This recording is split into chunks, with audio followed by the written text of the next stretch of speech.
Bonjour à toutes et à tous. Aujourd'hui, nous continuons notre coach du jour tiré du livre Courage. L'essentiel du repentir, le chemin du retour vers Dieu, consiste à éveiller le bien qui est enfoui en nous. D'où l'importance de ne considérer que les aspects positifs d'une personne. C'est le meilleur moyen pour lui permettre de corriger ses erreurs. On raconte l'anecdote suivante. En sortant de la synagogue un beau Shabbat matin, Rav Levi Yitzhak de Berdichev rencontra un juif qui arpentait la rue principale avec un cigare à la bouche.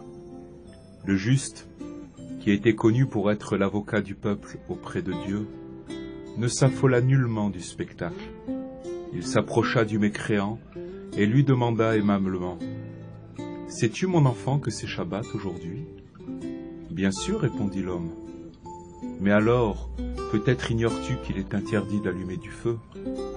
Je le sais tout aussi bien.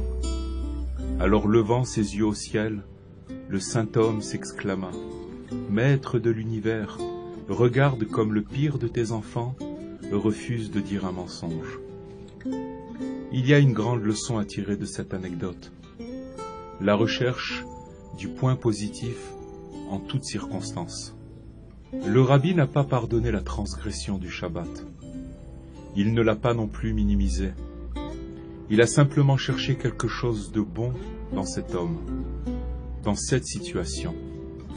Employée de cette façon, l'indulgence n'est plus une faiblesse, mais une force, un génie qui permettra de sauver des situations que la rigueur aurait condamnées. Au chapitre 282 du Likutei Moharan, Rabbi Nachman nous recommande la même attitude et de façon systématique. Même si tu constates que l'homme est complètement perverti, juge-le du bon côté. Cherche en lui quelques points valables, une mitzvah ou une bonne action. Il n'est pas possible que de toute sa vie, il n'ait pas accompli au moins une action valable. Cet enseignement se nomme Azamra, je chanterai. On explique plus loin qu'avec tous les bons points que l'on a pu recueillir, on composera une mélodie qui nous permettra de chanter, d'être gai. En jugeant les gens avec indulgence, on leur permettra de tout réparer.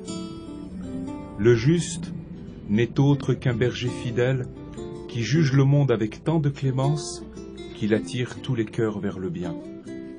Il est comme ce maître d'école idéal qui poserait sur ses élèves un regard si confiant que les petits galoperaient à chaque instant chez lui.